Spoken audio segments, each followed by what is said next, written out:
कई सालों के बाद एक गली में रहने के बाद अचानक आपकी गली बदल जाए,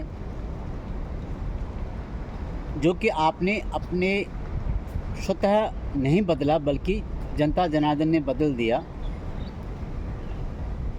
तो आपको दूसरी गली में तकलीफ़ों का सामना करना पड़ सकता है।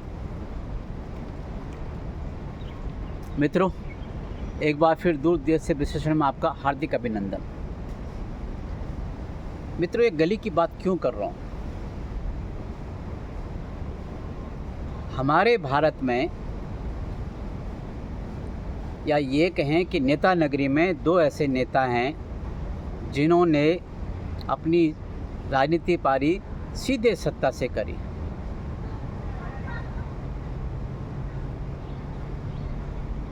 उनमें से एक नेता ऐसे हैं जो 2000 से और 2024 तक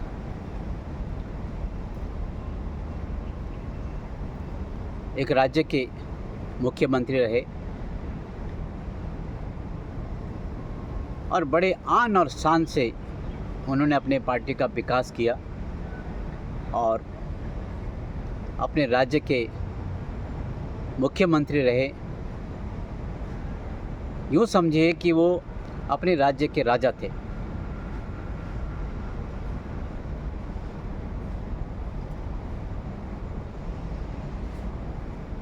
उनको इतने कुछ बीते सालों में कभी हार का सामना नहीं करना पड़ा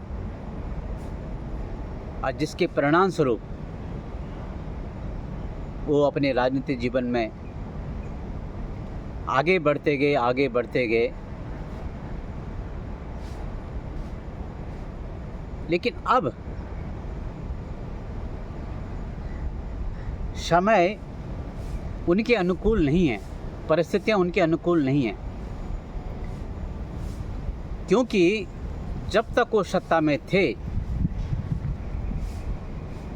मैं बात कर रहा हूँ उड़ीसा के मुख्यमंत्री अर्थात बीजेडी के संयोजक की, जब तक वो सत्ता में थे, अपने मेन गली में थे, उन्होंने कभी ये नहीं समझा कि मैं किसी एक व्यक्ति को और तैयार करूं कि मेरे जाने के बाद या मेरे होते हुए वो अमुक व्यक्ति इस संगठन को चलाएगा, इस राजनीतिक दल को आगे बढ़ाएगा। ये इन्होंने कभी नहीं सोचा, न कभी किया। और पिछले 24 साल में वो अपने ही गली में थे। 6 जून लगभग, मुझे दिन तो याद नहीं, लेकिन जून के महीने में 2024 में उनको गली बदलनी पड़ी। और गली जो बदली है वो जनता ने बदलवाया, उनकी इच्छा नहीं थी। क्योंकि राजनीति में तो राजनेता रिटायरमेंट लेना ही नहीं चाहते, लेकिन जनता ने सोच समझ के उनको रिटायरमेंट दिया। तो इस नेता ने कहाँ गलती करी? अपने संगठन में अपने अलावा किसी को इस लायक नहीं समझा कि वो पार्टी का संरक्षण करे और पार्टी को आगे चलाए। आज उसी का नतीजा उनको भुगतने को मिल रहा है। वो जो दूसरी तरफ बैठे हैं वो समझ नहीं पा रहे हैं कि अब मेरी पार्टी का क्या होगा, क्योंकि जब तक वो सत्ता में थे तो उन्होंने किसी को बागडोर देने की जिम्मेदारी नहीं निभाई और जब चाहे जैसा चाहे उन्होंने वैसे निर्णय लिए। आज जब वो सत्ता से बाहर हैं तो पार्टी के अंदर, संगठन के अंदर कार्यकर्ताओं में एक अजीब सी खिंचाव, एक अजीब सा तनाव उत्पन्न हो रहा है। सुना है पिछले कुछ दिनों में, बीते दिनों में उनके पार्टी में कुछ नेताओं ने आपस में एक मीटिंग बैठाई। उसमें ये डिसाइड किया गया कि हम पार्टी को कैसे आगे बढ़ाएंगे, जबकि ये काम उनके मुख्य संयोजक का था, तो वो नहीं कर पा रहे हैं। अब वो अपने आँखों के सामने अपने पार्टी में विघटन देखते हुए बहुत दुखी हो रहे होंगे, लेकिन गलती उन्हीं की है। ये किसी भी राजनीतिक दल के लिए एक सीख है। जब तक आप अपने आप को सर्वोपरि समझते हो और आपके अलावा पार्टी में आप किसी को लायक ही नहीं समझते हो, तो शायद यही दुर्दशा होने की संभावना होती है। हालांकि अब ये दुर्दशा होएगी, कितनी संभावना है ये अभी कोई बता नहीं सकता, लेकिन पार्टी के अंदर खलबली तो मच गई है। काश इस नेता को ये अकल आ गई होती तो आज ऐसे दिन देखने को नहीं मिलते, लेकिन अब जब सत्ता में नहीं है तो ताकत भी नहीं है। जब ताकत नहीं है तो किसी को जोड़ने का,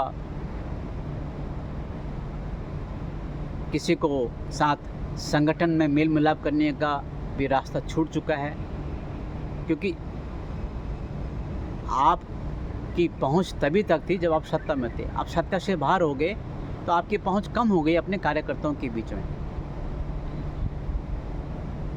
हालांकि आप ये नेता एक बहुत अच्छे नेता हैं,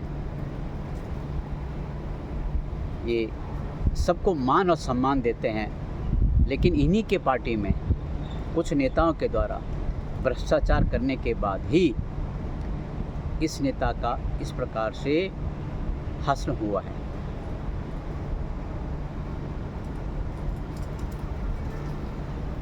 खैर, अब एक दूसरे नेता की बात करते हैं जो सीधे सत्ता में आए।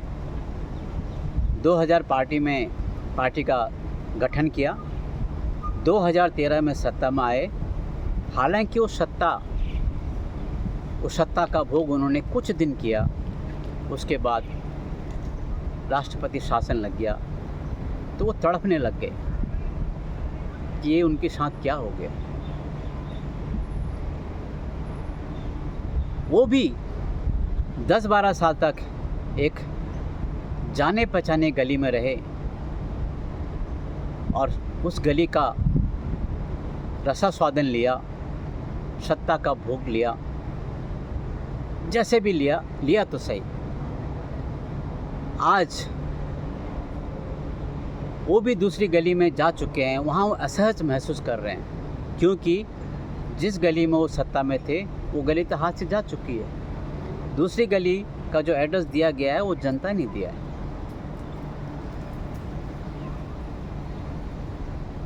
अब सुना है वो दिल्ली से भी गायब हैं और किसी दूसरे राज्य में गए हैं। वहाँ उनकी क्या स्थिति है ये आपको भी पता है, हमको भी पता है। फर्क इतना है, जो उड़ीसा के जो नेता थे, जो नेता हैं, उन्होंने कभी राष्ट्रीय राजनीति में आने की महत्वाकांक्षा नहीं रखी। वो हर हमेशा क्षेत्रवाद में ही, राज्य में ही सिमटे रहे। लेकिन दिल्ली में जो एक सो कॉल्ड आम आदमी का नेता, जो राष्ट्रीय संयोजक जो बने थे, उनका सपना तो राष्ट्रीय नेता बनने का था। वो राज्य की राजनीति पे विश्वास नहीं रखते थे, वो विश्वास राष्ट्रीय राजनीति पे। और जहाँ तक मेरे नॉलेज में बात है, वो हर हमेशा प्रधानमंत्री को टक्कर देने की बात करते थे। उनके जितने भी उद्बोधन हैं, जितने भी भाषण हैं, जहाँ भी जाओगे उस सभा में यही झलकता था कि वो आने वाले भारत के प्रधानमंत्री हैं। ये जनता को उन्होंने मना लिया था मानसिक रूप से। लेकिन अंत हुआ क्या? खैर अभी अंत तो हुआ नहीं है, अंत के रास्ते पे चल रहे हैं, सिलसिलेवार ढलान पर हैं। अब वो ढलान कहाँ पर रुकेगी नहीं रुकेगी, ये तो वही आम आदमी पार्टी का सहयोगी जाने और उनके साथी और सहयोगी जाने।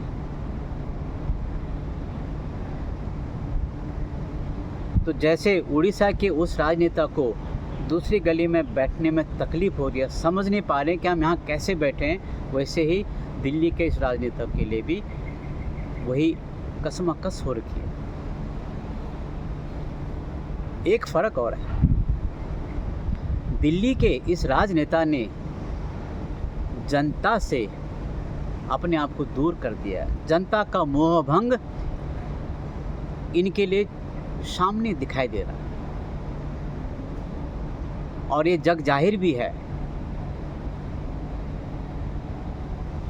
दिल्ली की जनता ने इनको सोच समझ के दूसरी गली में बिठाया है।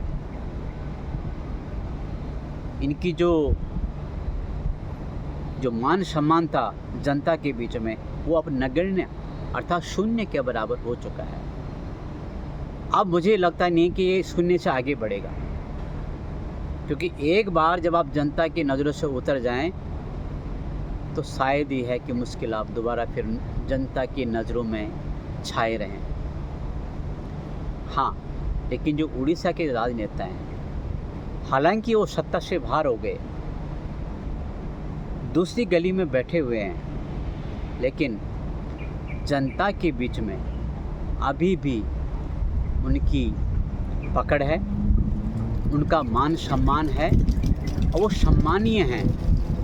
वो अलग बात है कि उनको सत्ता से बाहर करने में उनके पार्टियों के कुछ नेताओं द्वारा भ्रष्टाचार करने पे उनको सज़ा मिली है, लेकिन उस नेता का आचरण, उनकी जो विचारधारा है, वो अपने राज्य के जनता के बीच में अभी भी जिंदा है, वो मरा नहीं है।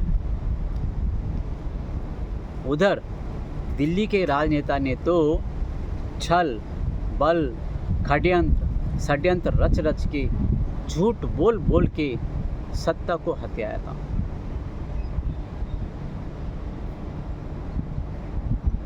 जिस पार्टी को इन्होंने सत्ता से बाहर करा, उसी पार्टी के साथ इन्होंने गठबंधन किया, फिर सत्ता में आए, फिर गठबंधन तोड़ा, फिर सत्ता में आए। कितना झूठ बोल के इन्होंने अपने आप को सत्य साबित किया,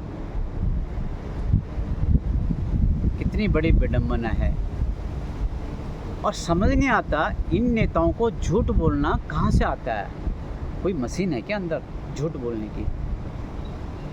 अगले दिन सुबह उठो तो ये कुछ ना कुछ बोलते ही रहते हैं। उसी का नतीजा हुआ, इनकी वाणी ने, इनकी राष्ट्रीय राजनीति के महत्वाकांक्षा ने इनकी वाणी में विराम नहीं लगाया। उस विराम न लगने से ये अपशब्दों का प्रयोग करते रहे, जिसके कारण जनता ने इनसे दूरी बनाई और जनता से ये विमुख हो गए। अब संभावना कम है, अब कितनी कम है कि है भी नहीं इनका सत्ता में वापस आना, खासकर दिल्ली में।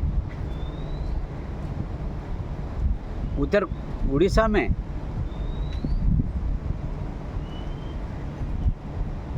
नेताजी की सामाजिक आधार पर जनता के बीच में अभी भी बहुत अच्छी पकड़ है, लेकिन अब दोबारा सत्ता में आए ना आए, ये इस बात पर निर्भर करता है कि वो किसको अपनी पार्टी का अगला संयोजक बनाना चाहते हैं। ये उन पर निर्भर करता है, क्योंकि अब वो इस स्थिति में नहीं है कि वो कोई निर्णय ले सकें। लेकिन जो पार्टी में जो बड़े बड़े पदाधिकारी हैं और नेता हैं, अभी भी उस पार्टी की प्रासंगिकता बनी रहेगी, ये मुझे पूर्ण विश्वास है। इतना ही फ़र्क है जब आप अपनी मेन गली में होते हैं और जब आपका एड्रेस बदल जाता है, दूसरी गली में रहते हैं, तो आपकी कितनी पकड़ है पहले वाली गली में, ये आपकी राजनीतिक सूझ और बूझ का परिचय देती है। मित्रों, आज के विश्लेषण में बस इतना ही। कल मिलते हैं फिर नए विषय पर। तब तक आप स्वस्थ रहें, मस्त रहें, व्यस्त रहें। नमस्कार।